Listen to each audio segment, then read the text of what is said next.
Hello friends, माझं YouTube channel Sony ट्युटोरियलवर तुमचं मनपूर्वक स्वागत आहे. आज आपण SYBA MER 210 या बुक्समधून IMP बघणार आहोत. अभ्यासाला सुरुवात करण्याआधी तुम्ही माझ्या चॅनलवर जर नवीन असणार तर चॅनलला सबस्क्राईब करा. सबस्क्राईब केल्याने मला आणखी व्हिडिओ बनवण्यासाठी प्रोत्साहन मिळते व एक नवीन एनर्जी मिळते. तर चला, व्हिडिओला लाईक पण करा आणि तुमच्या फ्रेंड सर्कलमध्ये शेअर करा, जेणेकरून इतर विद्यार्थ्यांना या IMP व्हिडिओचा फायदा मिळू शकेल. तर आपण आता अभ्यासाला सुरुवात करूया. हे जे पुस्तक आहे मराठीचं 210, याच्यात ह्या एका पुस्तकामध्ये 3 पुस्तकं आहे, 1, 2, 3. तर तिघी याच्यातून तुम्हाला प्रश्न येतील. प्रश्न कुठलेही केव्हा येऊ शकतात, पण मी माझ्या अंदाजे तुम्हाला सांगते की तुम्ही अभ्यास कसा करायचा आणि कोणते तुम्हाला येऊ शकता. तर बघा, घटक क्रमांक 1 कथा स्वरूप रचना, याच्यावर तुम्हाला 2 प्रश्न तर येतीलच. मग याच्यामध्ये स्टार केलेले जे असतं ना, त्याच्यावरती तुम्ही व्यवस्थित वाचन करायचं आणि मनाच्या भाषेत पेपर लिहायचा. पेपर मनाच्या भाषेतच लिहायचा, आपल्याला कॉपी करायची नाहीये. तुम्ही काहीही लिहिलं मनाच्या भाषेत तरी, म्हणजे याच्यावर आधारित जर लिहिलं काही, म्हणजे याचा अर्थ की याच्यावर आधारित जे काही लिहिलं मनाच्या भाषेत तरी तुम्हाला मार्क्स मिळतात. पण तुम्ही जर कधी काहीच लिहिलं नाही तर मार्क मिळणार नाही. आता याच्यामध्ये प्रश्न आलेलेच आहे की कथात्मक साहित्य म्हणजे काय, ते स्पष्ट करता येईल का, कथा म्हणजे काय ते सांगता येईल का. तर ह्याच टॉपिकवर फिरून प्रश्न विचारले जातात. हेच असतात मुद्दे, उलटसुलट प्रश्न करून फक्त ते प्रश्न विचारतात. तर मग तुम्हाला याच्यातून अभ्यास करायचा आहे व्यवस्थित. पहिल्या लेसनमधला कथेवरती कोणताही तुम्हाला येऊ शकतो प्रश्न. त्याच्यानंतर इथे आहे मराठी कथेची परंपरा विचारलेली आहे, किंवा हे विचारू शकता, किंवा मराठी लघुकथा आणि नियतकालिका विचारू शकता, कोणतंही ते विचारू शकता. किंवा मग मराठीतील निवडक कथाकारांची कामगिरी, त्याच्यामुळे तुम्ही सर्व वाचून जायचं आहे. आणि ज्याचा तुम्हाला जास्त वेळ नाही वाचायला, तुम्ही उशिरा अभ्यासाला लागले, तर मग तुम्ही सारांश, शब्दांचे अर्थ आणि जेमतेम सुरुवातीला जे दिलेले उद्दिष्ट, प्रास्ताविक ते वाचून जायचं. त्याच्यावर तुमच्या लगेच लक्षात येईल की याच्यात मेन मुद्दा काय आहे. नंतर हे अंगणातील पोपट, याच्यावर पण प्रश्न येतोच. तर अंगणातील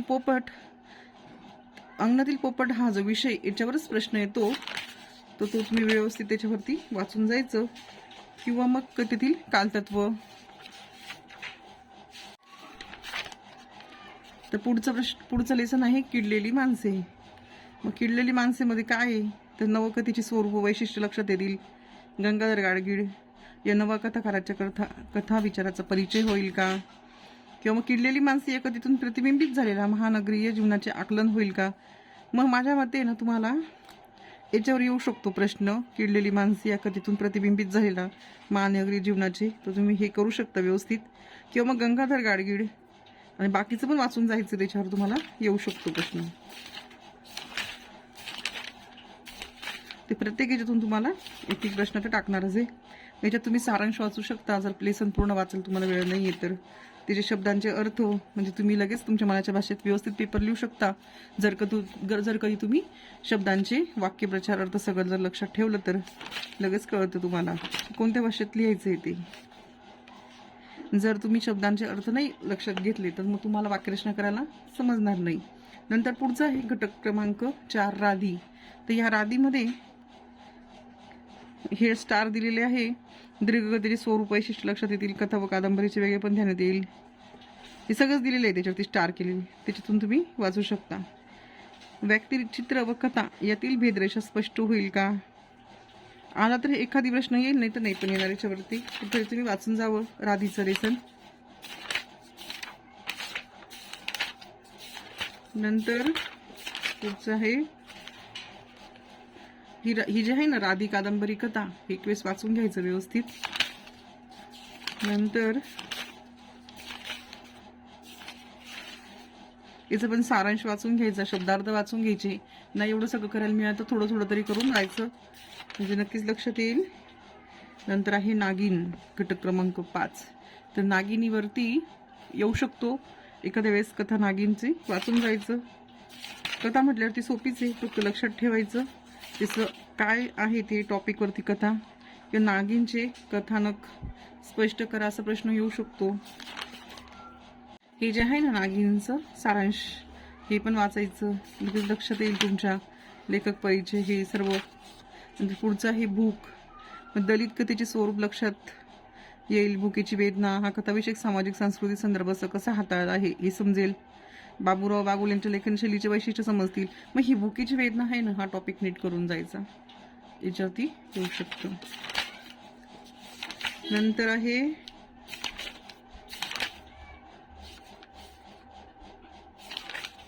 याचे पण शब्दार्थ वगैरे सगळे लक्षात ठेवायचे. कावळ्या चिमणीची गोष्ट, याच्यावर आला तर येईल किंवा येणार पण नाही, पण तुम्ही तरी करून जा हा लेसन. काही सांगता येत नाही, आला तर येऊ शकतो. त्याचे शब्दार्थ सारांशाने वाचून घ्यायचं.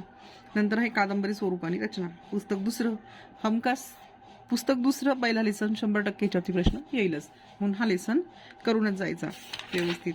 कारण मी तुम्हाला आधी पण सांगितलेलं आहे, पुस्तक पहिला लेसन दुसरा लेसन प्रश्न येतोच, पुस्तक दुसरं पहिला लेसन दुसरा लेसन प्रश्न येतोच. कादंबरी कथानकार कथानक विचार, याच्यावर तुम्हाला 1 किंवा 2 प्रश्न येतील किंवा एकच येईल बहुतेक.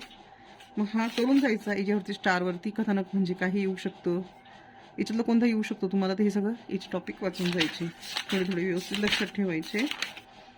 त्याच्यानंतर पुस्तक तर मोठं आहे, याच्यात गोष्टी अभ्यासक्रम बी भरपूर आहे, तर तुम्ही लवकर लागले पाहिजे अभ्यासाला. याच्यात पण आहे ना पारिभाषिक शब्द शब्दार्थ व टिपा, तर याच्यामध्ये तुम्ही सगळं लक्षात ठेवायचं.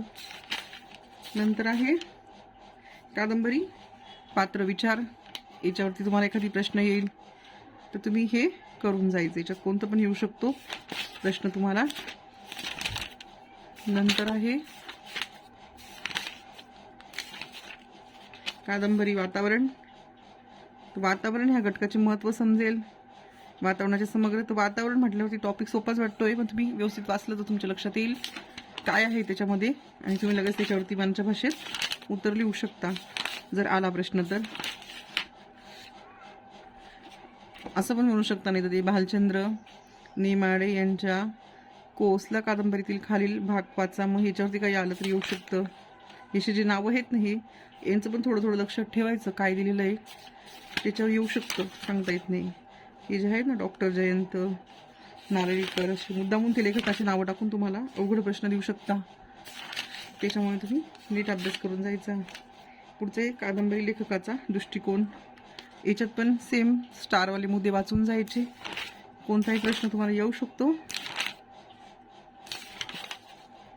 नंतर याच्यात पण सेम आहे, विश्राम बेडेकर यांचा रणांगण ह्या कादंबरीतील खालील काही भाग वाचा. मग याच्यावर असं म्हणतील की रणांगण या कादंबरीतील याच्यावरती तुम्ही काहीतरी थोडंसं माहिती द्या, असं तुम्ही विचारू शकता. म्हणून तुम्ही असे जे वेगवेगळं आहे ना लेखकाचं, थोडं ते पण त्याच्यावरती तुम्ही थोडंसं फोकस केला पाहिजे.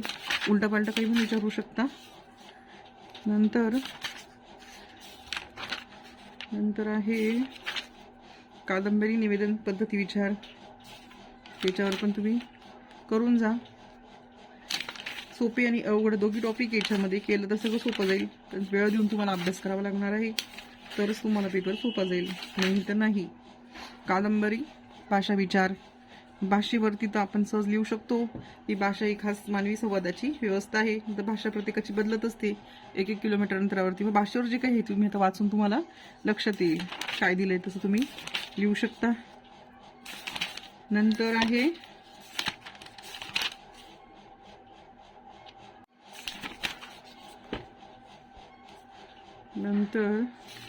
हे पारिभाषिक शब्द शब्दार्थ व टिपा, हे पण नीट करायचं.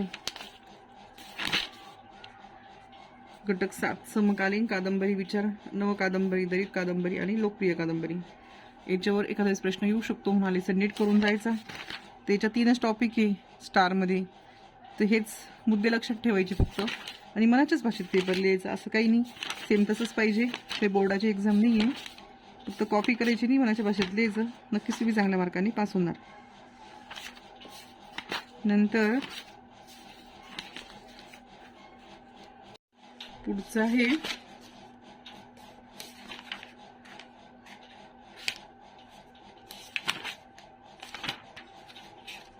हे जो शेवटचा लेसन आहे ना, त्याच्यामध्ये दिलेलं आहे गत जीवनबद्दलची ओढ, तो टॉपिक वाचून जायचा. नंतर आहे आता पुस्तक आहे 3रं, आणि हे जिकडे होतं ना काय दिलेलं आहे त्यांनी इकडच्या साईडला, पुस्तकातील मानवाचा अभ्यास केला,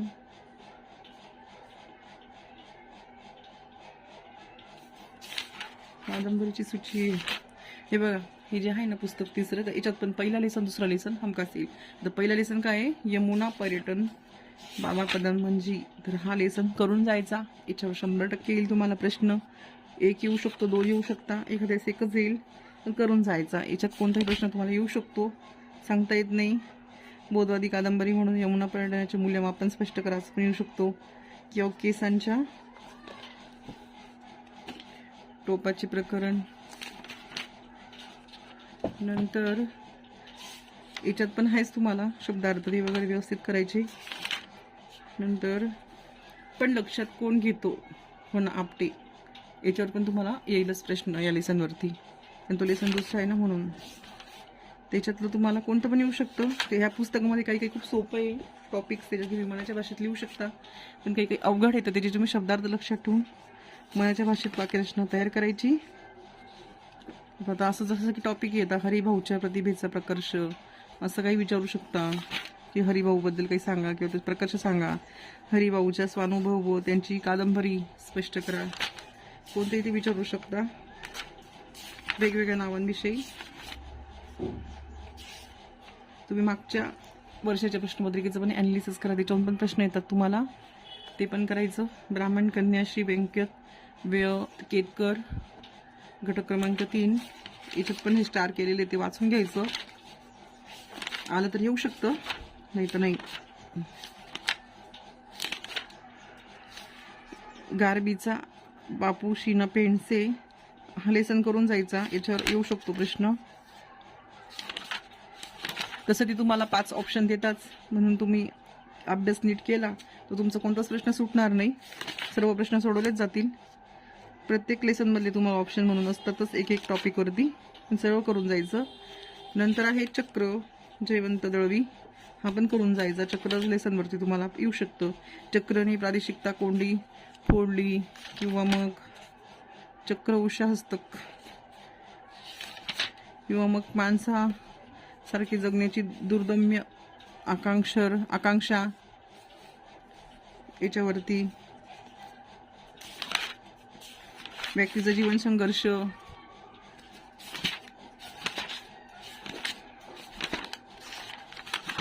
नंतर आहे गोतावळा आनंद यादव, हा पण करून जायचा.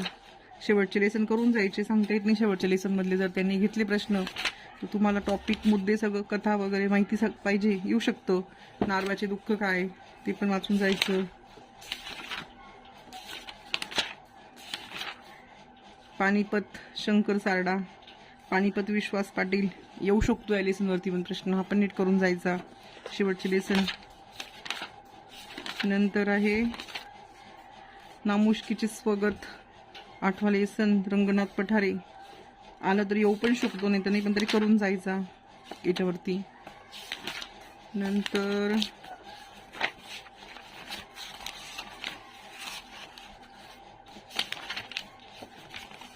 संपला वाटतं, नामुष्कीचा होता एक शेवटचा, आता नाही आहे. नामुष्कीमध्ये हे सारांश दिलेलं हे वाचून घ्यायचं, अधिक अध्ययन दिलेलं ते वाचून घ्यायचं, पटापट सगळा अभ्यास व्यवस्थित करायचा, जेणेकरून तुम्ही पेपर छान लिहिणार मनाच्या भाषेमध्ये. सर्वांना माझ्याकडून बेस्ट ऑफ लक. सर्व विद्यार्थ्यांना पेपर छान लिहायचं मनाच्या भाषेत, पूर्ण फुल पेज एका प्रश्नाचं उत्तर लिहायचं, तुम्हाला मार्क्स चांगले मिळतील आणि पहिल्याच प्रयत्नात तुम्ही हा पेपर पास होणार. तर चला पुन्हा भेटू पुढच्या एका व्हिडिओमध्ये एक नवीन विषयासोबत. तर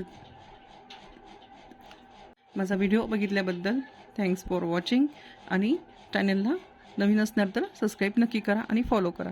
तर चला भेटू पुढच्या व्हिडिओमध्ये.